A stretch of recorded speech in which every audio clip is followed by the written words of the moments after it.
Good.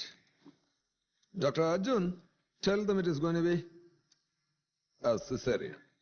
இதுக்கு doctor caesarean எல்லாமே நார்மலா இருக்க. என்ன பார்த்தா உனக்கு எப்படி தெரியுது?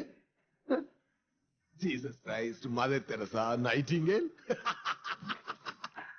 Medicine is not a service. It's going to be the biggest business of this world. Normal delivery என்ன? இன்னைக்கு குழந்தை பிறக்கும், நாளைக்கு டிஸ்சார்ஜ். இவனுங்க கல்யாணம் பண்ணி சந்தோஷமா வயிற்று நிரப்பிட்டு வருவாங்க. நம்ம 50 ரூபாய் வாங்கிட்டு ஆயா வேலை பார்த்து கொடுத்தா அவன் குழந்தையோட ஹாப்பியா. அதே சிசேரியன்னா அவன் 10 நாள் நம்ம ஹாஸ்பிட்டலே தங்கணும். Fees plus room charge.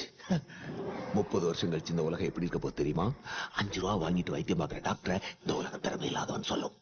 5000 ரூபாய் ஃபீஸ் அநியாயமா கேட்பான். எக்ஸ்பர்ட் சொல்லிட்டு டோக்கன் வாங்கிட்டு கியூல நிக்கும். கண், காது, வாய், மூக்கு, பல், நரம்பு இப்படி உடம்புல உள்ள ஒவ்வொரு பார்ட்ஸ்க்கும் தனித்தனி ஹாஸ்பிட்டல்ஸ் உண்டாகும்.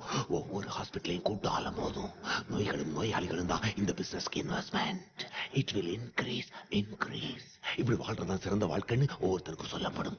இப்படி வாழ்ந்ததுனால தான் நான் நோயாளியே ஆனேன்ற உண்மை அவனுக்கு லேட்டா தான் புரியும். டாக்டர் மத்தவங்களுக்கு பண்றதுனா ஓகே. வை விட்டுமா? ரிஸ்க் இல்ல. தளபதி தான் இதுக்கு சரியான ஆளு. இப்போ தளபதி வீட்டுல சிசேரியன்னா இந்த ஊர்ல எல்லா வீட்லயும் சிசேரியன் ஓகே. ஒரு விஷயத்தை அவங்களுக்கு பழக்கப்படுத்தணும், அவ்வளவுதான். தளபதி நான் பாத்துக்கிறேன்.